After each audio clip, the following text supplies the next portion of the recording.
Hello and welcome to what was supposed to be the first live nightly draw. Welcome, I'm John Lotshaw, and live on tape from stately Lotshaw Manor, this is the nightly draw. How you doing? I'm John Lotshaw, and like I said, this was supposed to have been live, but the connection just wasn't stable. We thought we had it fixed, but apparently we don't. So I kind of pulled the plug on that for tonight, and I guess for the time being until I'm absolutely certain that we are able to go live. So I'll just keep doing this way. Thank you for watching. And actually what I'm going to do tonight is I'm going to do what I had originally planned for Thursday if I had actually left the microphone on and not recorded an hour of silent audio. So I'm actually going to be doing some inking tonight. First, we got to get all the usual stuff out of the way. First off, I want to thank everybody who has responded to my plea for subscribers on YouTube. As you may have been aware from my YouTube or Facebook post, you need 100 subscribers on YouTube in order to get the channel name, a custom channel name URL, instead of one that is assigned by YouTube. And the ones that they assign look like you basically did this on the keyboard a couple of times. It's just a random string of characters. So we're at 42, I believe it is, which, that's a good number. I like 42. But we need 100. And so I want to thank everybody who has signed up for that and is getting a notification about this video and is watching it. Thank you so much. And keep pressing on until I get 100, and keep moving ever onward and upward. Got a lot of great plans for Channel Tachyon, and looking forward to being able to start bringing those to you. So if you are watching this and you haven't subscribed, please subscribe. All you got to do is click down there on that little red subscribe button. It doesn't cost you anything, and you'll find out whenever I post up a new show, whether it's a nightly draw, or whether it's Movies of Mass Distraction, which is coming soon, or Full Tilt Nerdity, which is in production, and I've got new ones coming out very soon. You'll get emails letting you know when that's coming, when those are available, and hopefully you'll be entertained, and things will move forward and upward. But in the meantime, there are various ways that I am trying to support myself through these channels, through my art and things like that. So this is the obligatory time where we go and talk about them. The first one, the big one, Patreon. The Patreon program is available at patreon.com/accidental centaurs. There are multiple levels of membership and perks and benefits that go with that. If you go over there, I'll read all about it. But Accidental Centaurs, new pages are going up on Accidental Centaurs first to Patreon. So patrons get them before everybody else. And this sounded smart. I actually brought water for my throat. But folks get those first over on Patreon. And story pages will not be posted on the main Accidental Centaur site until the story is complete. So you won't see any updates to Accidental Centaurs unless you are a patron at www.patreon.com/accidental centaurs. The benefits for seeing the new pages start at $5 a month. It's just $5 a month, and it goes a long way. It's a big help for me. So please consider going over and becoming a patron over on www.patreon.com/accidental centaurs. Another thing that is a big way of helping support me and support Accidental Centaurs, I don't make any money from it, but I do get to spread information and let you know when I'm doing things. And that is the Facebook page and liking the Facebook page. And that is www.facebook.com/accidental centaurs. And I'm seeing a trend here for some reason. I wonder what that is. Anyway, the announcements of the live draws and where I'm going to, if I'm doing any shows, anything like that, that's going to be right there. That's going to be your best source of information, your best hub of information about accidental centaurs will be there. And of course, I do have products available. I do have some books, and that should be what we're seeing now. Oh, I see. I got to put this up here. There we go. And I do that. There we go. There's the book. That was the one that was the problem last week. The first 3 stories are collected in this volume available at that Lulu, www.lulu.com/JPL1. That page is actually an author's page, so all of the books that I have on Lulu are there. Excuse me, this Mexican food, I love it, but anyway, the first book is as you can see, is $40. It is full color. It's 100 and something pages. Color's expensive, and I apologize for that, but it looks great. And I really didn't want to do it in black and white because it just really needed to be in color. But it's $40, and you can order that, and it'll come straight to you within a few business days. If you want, you could send it to me. I'll be happy to draw in it or sign it or something if you get one. And that goes for all of the books as well. There is a second volume out, and that is the Year 1, Volume 2, appropriately named. And this is the entire Dictating the Course graphic novel. A 100-page graphic novel, $55. Again, full color, available there. And if you are so inclined, the adult books are also available at a different Lulu page, and that's lulu.com/naughtybits. There are 3 of those. These are all full color books: The Naughty Bits, More Naughty Bits, and Attack of the Naughty Bits. And again, these are all these are adult only, so don't get these for the kids. Do not get these for the kids. But they are available there at Lulu. On both pages, there are also PDF download versions of all of those books that are considerably cheaper because we're not having to ship out dead trees.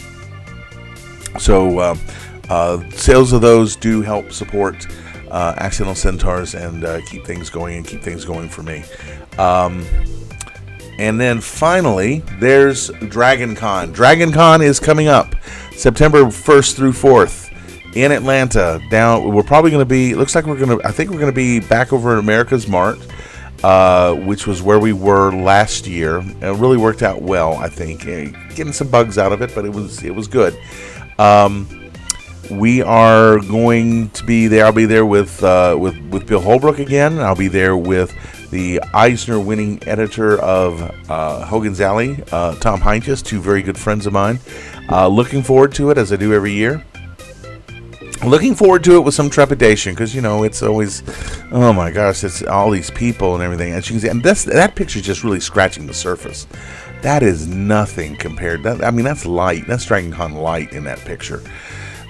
But if you've never been to Dragon Con, it is an experience, and I really recommend you at least try it at least once in your life.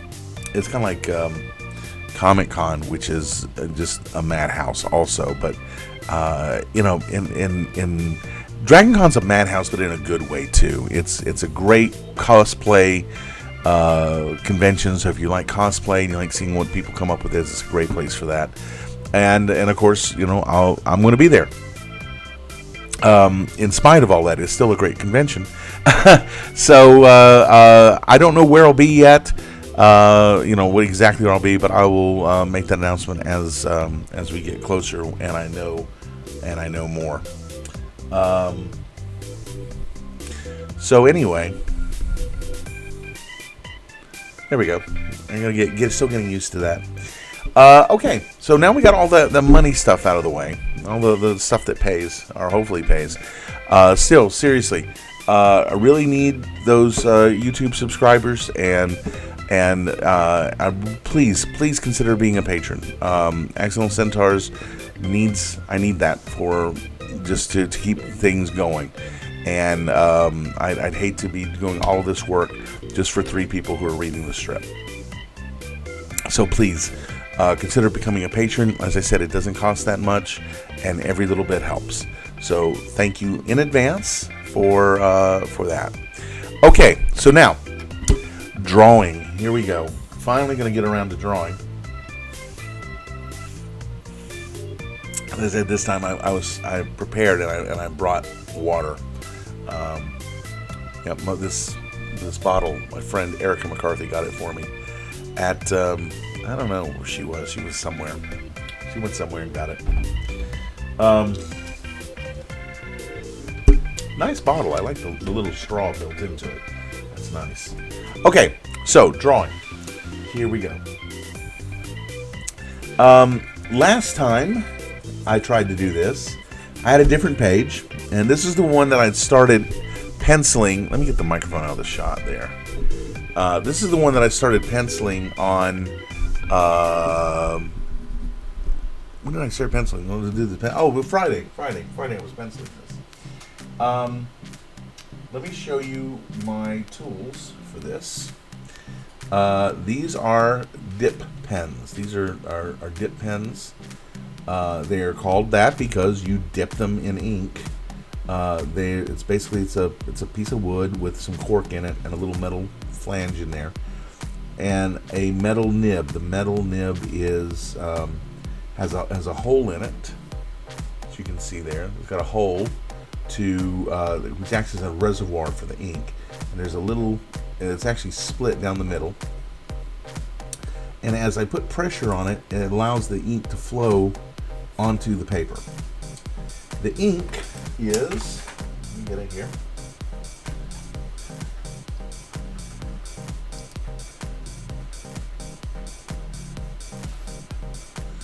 The ink is India ink.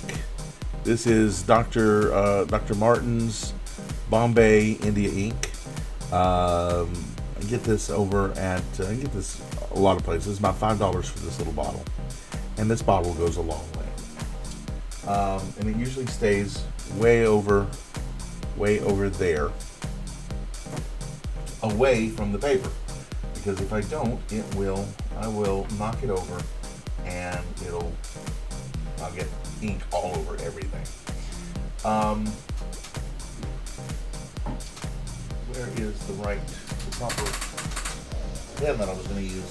Because, well, those are pens. Those are pens. Those are not the pens that I was going to use. I was going to use a different one. And it's in here in the wall. I don't know if this is the proper place to put dip pens or not, but I usually keep them in a solo cup. Oops, it came out. See, it comes out just like that. And there's a little gripper thing in there. And it just snaps in there just like that. And that's what I hold it. But I keep mine in a solo cup that has this in it. Ammonia glass cleaner. This stuff dissolves India ink. It breaks down whatever the adhesive is, and it just allows you to lift up the pigment. So I've found that it's good. It's a good thing to drop this in so that it can stay. It can get cleaned and be able to be cleaned off pretty easily. Okay, so all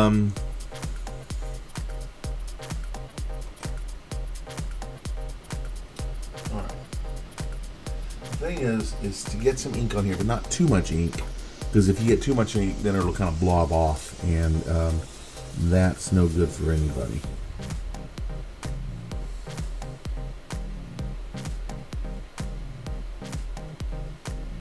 And what I like about the dip pens is is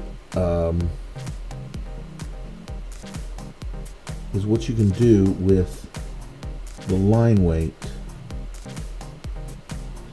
You can see by just putting a little more pressure, I can get a nice thick line.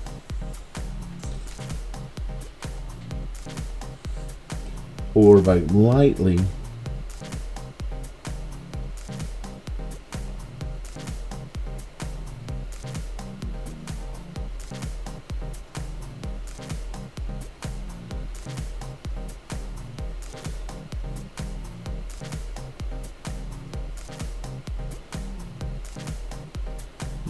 get a very thin line.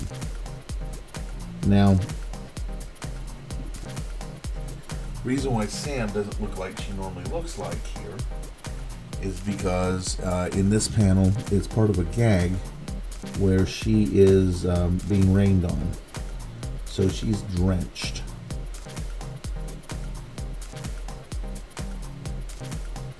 Now, if you notice, that line is not on the pencil, and that's kind of my prerogative.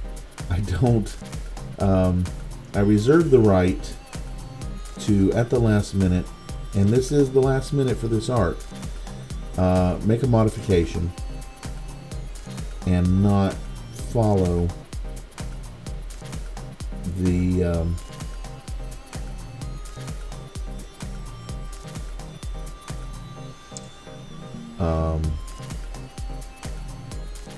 pencil, because as nice as the finished pencil is, and to be honest, the finished pencil is usually my favorite version of the art, of all the versions that it goes through.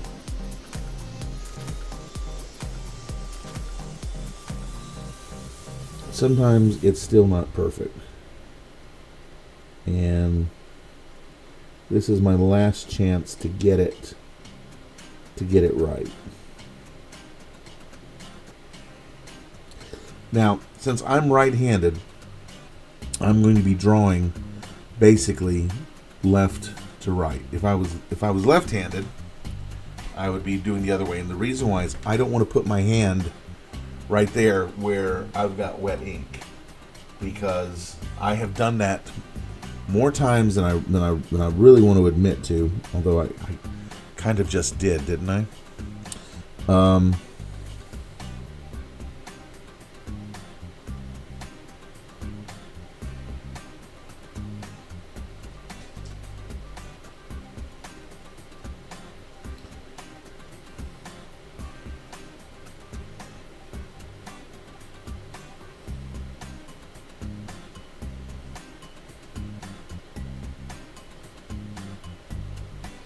Now, this dotted line here is actually going to be the edge of the drawn page, and then this line right here is basically going to be the bottom edge of this panel.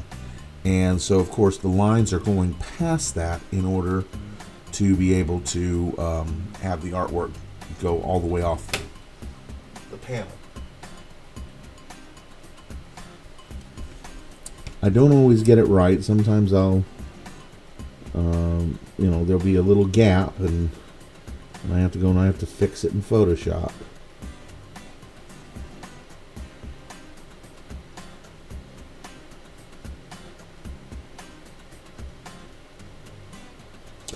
And I'm being very careful to make sure that all my segments here connect. My usual style is usually it stays open because I'm just sloppy. But I'm using, in order to speed things up in terms of coloring, I'm using a plugin that will go and fill all of these areas. And if I have a bleed, a gap, it will the color will bleed out. So I don't want that to happen. So I'm trying to because fixing that takes more time in the coloring process than it would be to prevent it in the drawing, in the inking process. So I'm trying to make sure that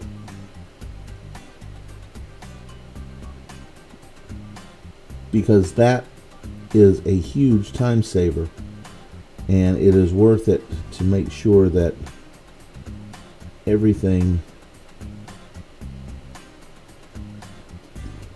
connects the way that it should, like that right there.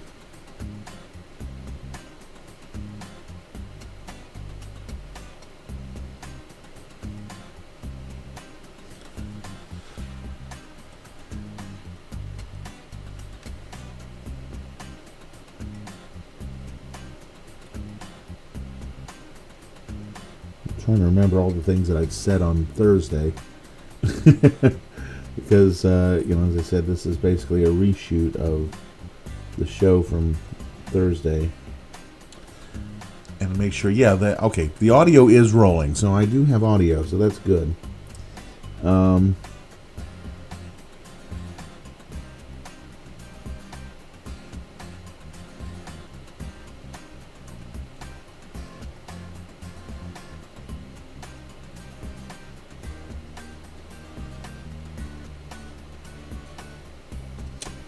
I need to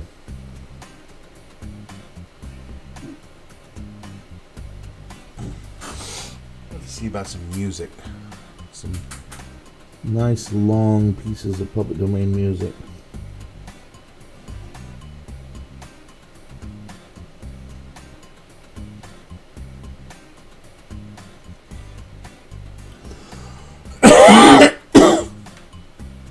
There we go, coughing again. Or water.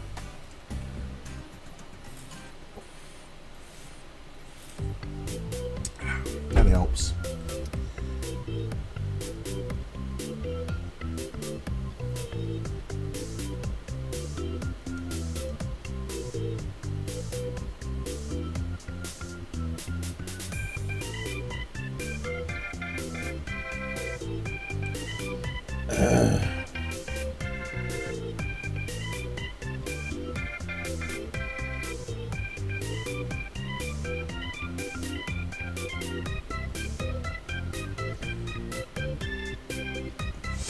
As I was saying about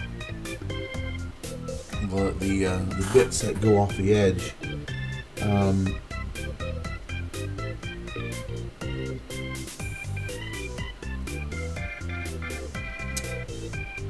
when I bring this into Photoshop,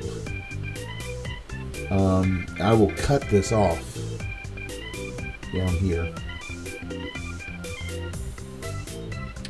Because right now, as it is, this is part of this. But if I cut it off in here, then these are all separate segments. And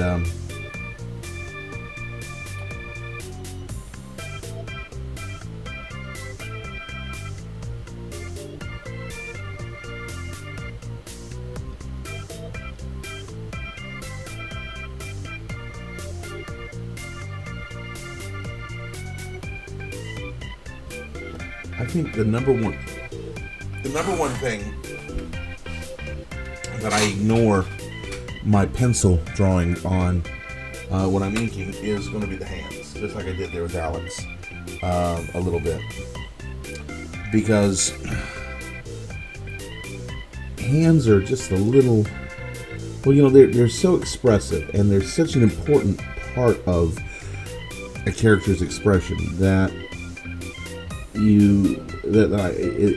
it's difficult to get it just right. And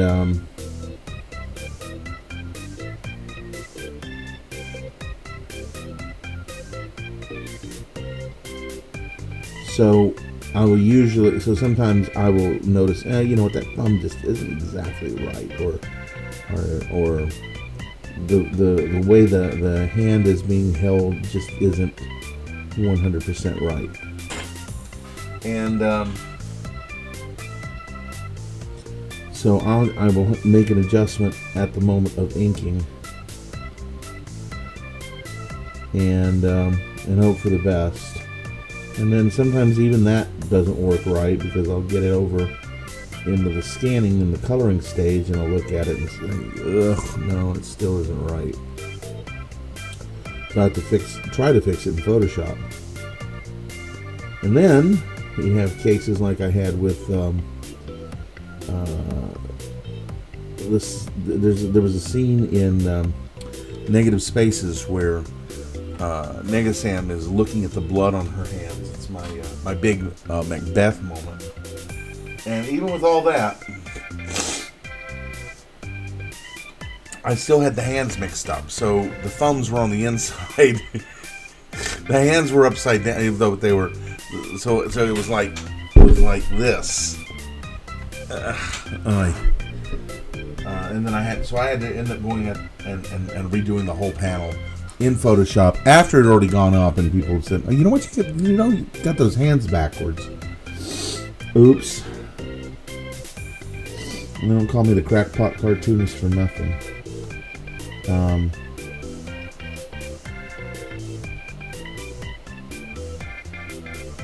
One of these days I'll let you in on that little joke.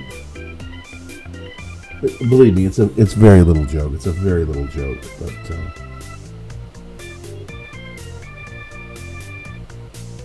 if the shoe fits, right? Now, if you may notice that I'm not doing anything with the irises or the pupils for the characters, and that is because they will be done completely in Photoshop. I had been doing an outline of the iris and a pupil, and it's fine when you have a character that's the size of this one. But when they get this size or smaller, I don't really have one that's small enough on this page, but I get one, where the characters are way off in the distance and they're smaller. Those details just blob together, and I was never happy with it. This is another one where I'm just overriding what I'd originally drawn.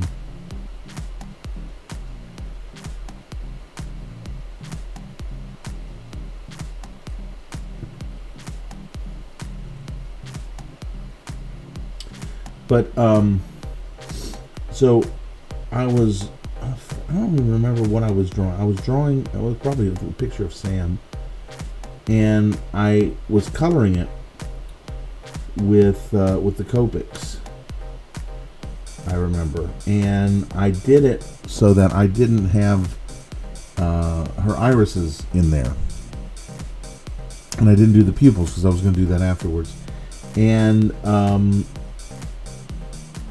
I did the colors, I colored in the iris, and I liked the look of it. So let's experiment with that. So, and that's how you develop your own style. If you're if you're drawing, if you're learning how to draw, is you do things and you try something, and you get an unexpected result, but you like the unexpected result, and so you figure out, well, how did I get that unexpected result?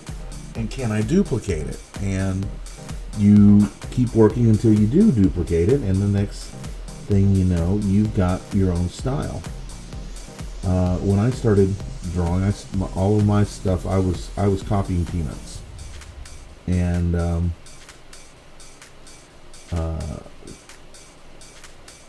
so everything was it was an 8-year-old version of Peanuts, or younger. And but then I would draw, and I wouldn't draw it exactly the same way, and I would get some new effect on it, and I said, oh, I like that. How did I get that? And then I'd try to replicate it, and then I would go back and replicate it and then incorporate it into the style.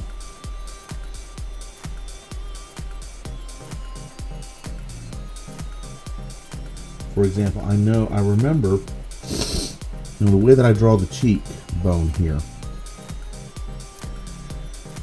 I still remember the first time I did that. It was 5th grade, and I was drawing a picture of a girl in my class, and we were making, as 5th graders do, making fun of her.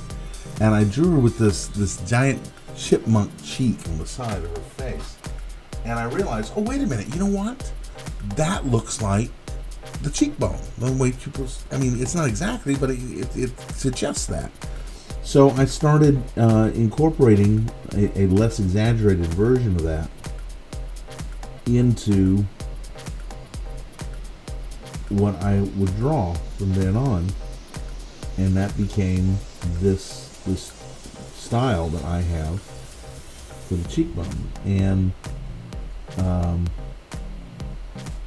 when I started drawing centaurs, I just, did what I knew how to do and continued that same style, which is kind of a Bigfoot style. Now, if you notice, I've jumped over here to the second panel, which has Arbedinab, and the reason why is now that I've got the main characters in this panel done, I'm going to let it dry before I go back over it and do the background. So I'm going to go ahead and do Arbedinab.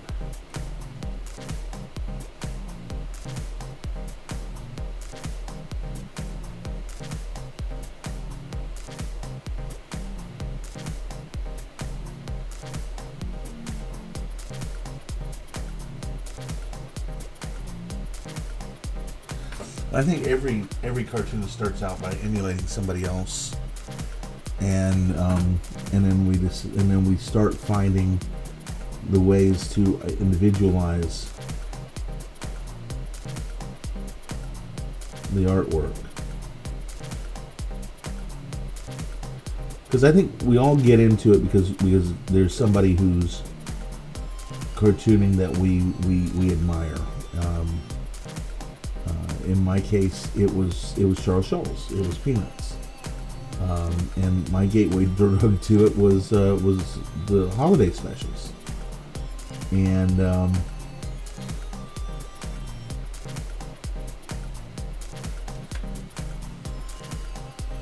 know Guy Gilchrist, my good friend Guy Gilchrist. Yes, I'm name dropping. But Guy has spoken many times of how he would see Walter Lantz on TV introducing the Woody Woodpecker Show, and he would talk about how animated cartoons were made, and that was how he got interested in it. My friend Bill Holbrook has spoken, and we've talked a lot about it. And he was interested in Peanuts, as I was, but also Pogo was another, and it was a big influence on him through Kevin and Kel, obviously. So we start out by, I think we all start by emulating those whose work we like, and then start moving forward from there into developing a style that is our own.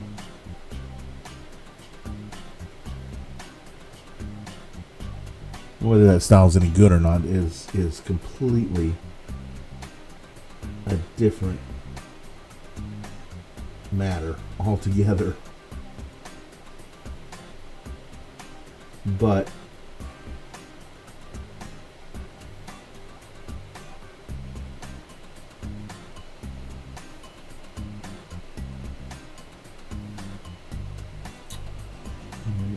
we're going to get, there's one right there.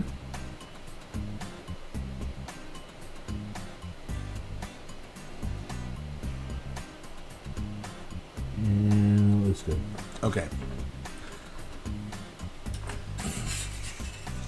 I got this big ruler getting in my way again.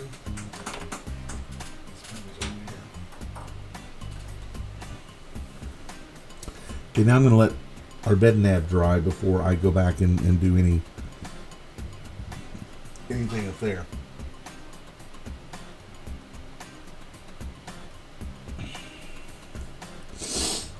because I hate smudges. I've done it so many times, and I really hate smudging the artwork. But you know, oh, okay. You know what? I think this is dry. Yeah, this is dry enough. All right, I'm going to go back. I'm going to start working on the background here.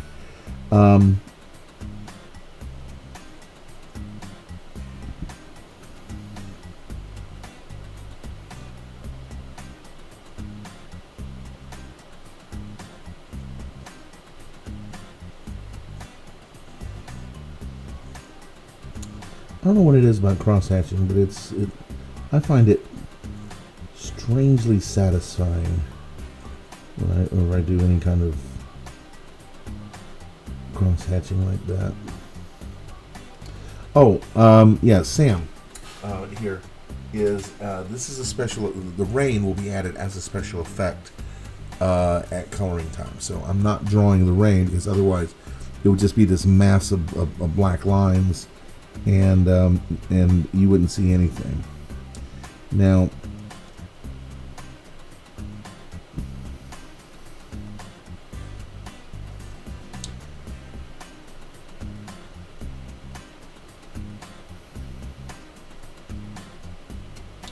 what I'm doing now is I'm adding these little dots, which signify the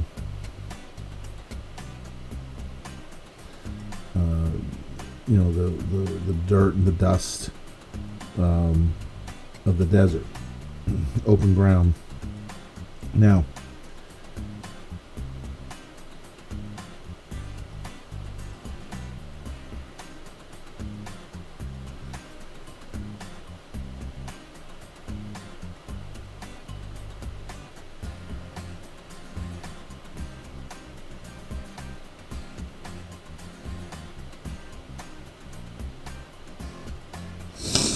that will be augmented with color when color is added.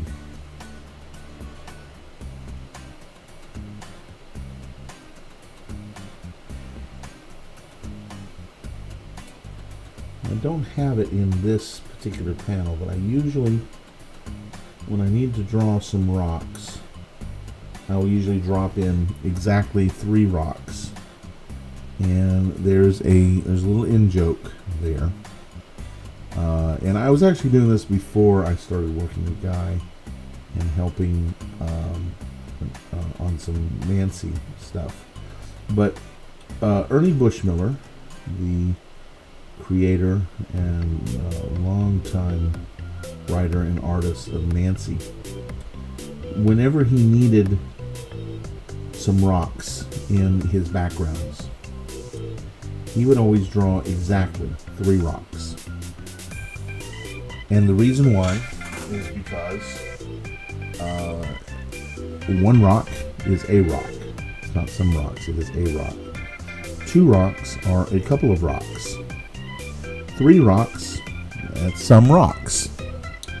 4 rocks is some rocks, but that's 1 rock more than you need for it to be some rocks.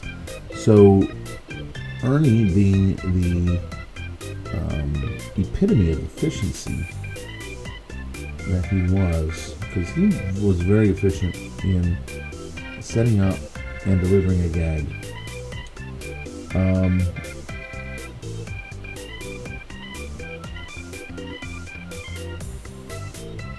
He adopted that as kind of a trademark, and it is so synonymous with Nancy that Guy has set his version of Nancy, the town that Nancy and Sluggo and Aunt Fritzy live in, is a suburb of Nashville, which is where Guy lives, called 3 Rocks, Tennessee. So, as a kind of an homage to one of the masters of the comic strip form. And Ernie was. I mean, doing Random Acts of Nancy, I read a lot of Nancy strips, and I really have an appreciation for how good of a jokesmith Ernie Bushmiller was. He had a lean efficiency to his joke telling. He honed it down to a fine level. And all right, so there's that. There's the complete inked panel. Two of them actually, because I'm not going to put in. I'm just going to put Sky back there behind her.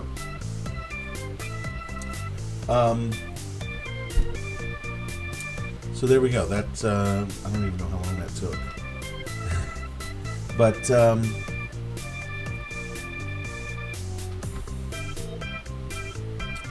yeah, Ernie was a master of the joke telling form.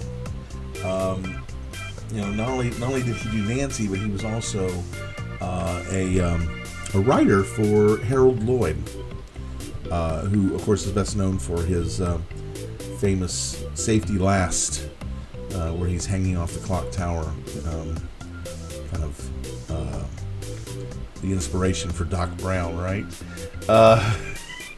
In fact, there's kind of a little bit of a reference to that, because one of Doc's clocks at the beginning of Back to the Future is a Harold Lloyd hanging off the clock. It's called Safety Last, is the name of the film. Okay, well, you see how I ink, and so I'm not going to subject you to it without having a live audience and getting questions. So I'm going to be a lot more merciless to a live audience than I am to you folks watching on tape delay. So anyway,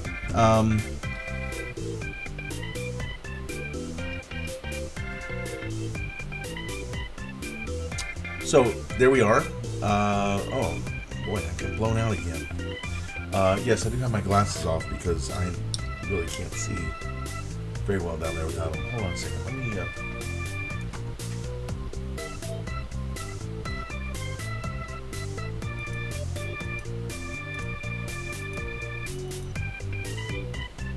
Is that what it looked like at the beginning?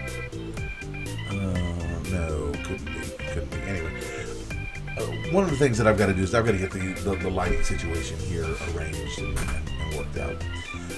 Still a lot of bugs I'm trying to get out of this. I hope that you're learning something from what I'm doing here, trying to do here. Like, don't try live streaming. No, seriously. Just getting the bugs worked out of it. Be back again tomorrow. Well, may have this page completed by then, but I'll have something else to draw. Thank you for watching. Thank you for your support. Thank you for your continued support. And if you haven't already, please click the subscribe button. So until tomorrow, keep drawing.